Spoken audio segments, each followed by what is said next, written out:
Citizen of the Year for obviously taking the knee. He got the press, but he drove NFL viewers away. GQ seems poised to copy him. Then there's Glamour. Glamour naming Linda Sarsour as one of their Women of the Year. Sarsour champions Sharia law and once brutally mocked women brave enough to challenge it, including a victim of female genital mutilation. How is that pro-women? Who's doing Glamour's research? Hamas? So why would editors make such choices? Well, they're not just expressing admiration. They're desperate to publicly express their own moral correctness, elevating their position among their liberal peers.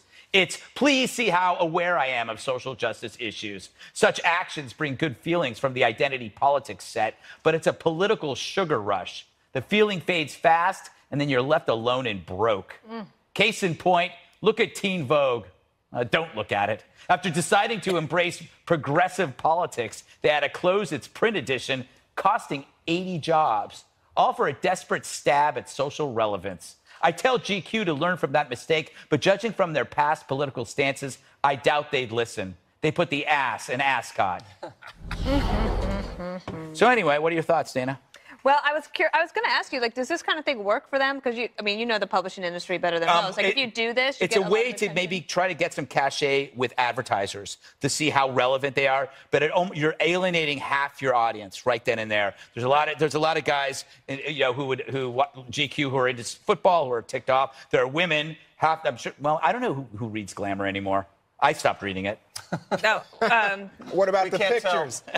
Don't you read it for the pictures? I get it for the makeup tip. Oh, cover up my mustache. Great They have a whole section on covering up mustaches. I guess it isn't that surprising. It's like when Time does their Person of the Year. It's usually something that's a little bit edgy. Or remember when they did edgy to them. Edgy to them. Ed Snowden as Person of the Year. But I thought it was interesting that he declines to do interviews. He didn't do an interview for this piece. He's basically he's got a book deal. letting it ride. Right. He's got an exclusive. Got to move her. Jesse?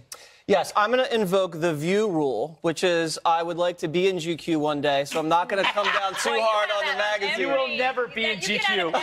Take that as a compliment. You will never be in GQ. Oh, too bad. Well, maybe if I do, I'm going to hold out hope. But I will say, in general, that what they do is the left will lionize these America haters.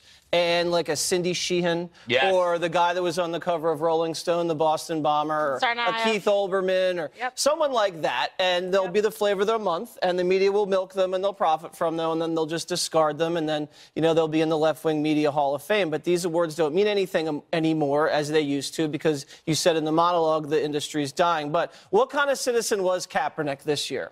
He didn't work. He was unemployed, and the only thing he did was sue the NFL. J.J. Watt, he, I think, raised $37 million for hurricane victims. Right. That's a lot of money. I don't know how much Kaepernick donated. Oh, wait, actually, I found something. Kaepernick donated $25,000 to a group that celebrates cop killers. So if you put that on balance, I really just don't see who the real citizen of the year is. J.J. Watt. Yeah, well, I mean, like, this is, to me, I can't even believe they made this choice. But then again, like you said, when you look at Rolling Stone with Tsarnaev, et cetera, so it just seems very sensational and just really trying to be self-promotional, shock value. And then, like you said, he didn't go interview for it, but he provided connections to friends and people that could talk for him. He didn't want to provide any quotes. Okay, he posed for the picture, et cetera. Okay, great. He still doesn't have a job. Yeah. Okay. Yeah. Right? Juan, I can understand Kaepernick to a degree because raising the issue, which is everybody loves.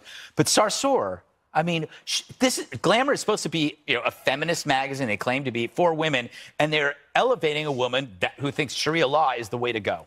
Crazy. To me, that's crazy. But I must say, the reason that they're putting her out there is not what you're citing. It's because she was an organizer of that large march back in January, anti-Trump, women's march. But you can't parcel it out. She's still for Sharia law. I mean, you can't just say, she did this. No, but I think this is, in other words, they are focusing on the fact that she has become a major organizer. She's an American-born Palestinian, She's a fascist. And she is somebody who has been now, as a pretty young age, rising up as a star in terms of the women's movement. A fascist star.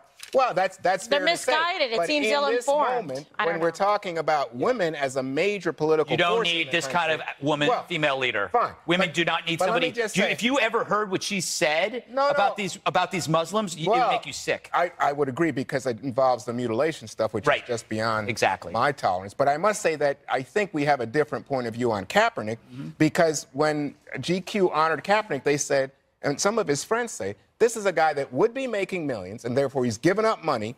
He would be prominent. He'd have a job, right? And he's given that up, right? So he has been self-sacrificing from the magazine, from his friend's point of view. And I think people put him in line with people like Muhammad Ali, who gave up 3 years in his prime to protest. He's just self-destructive. He's self-destructive, and he wants to be a starter. We'll put up numbers like a starter, and then maybe somebody would, pay you and play you. Well, that's ruined the 49ers, which I'm still mad about. I know. But that's not fair, because, in fact, he's better than people who are being hired right now to play football. All right, I got to go. By the way, I just got drafted. The NFL is in an entitlement program. Not everybody gets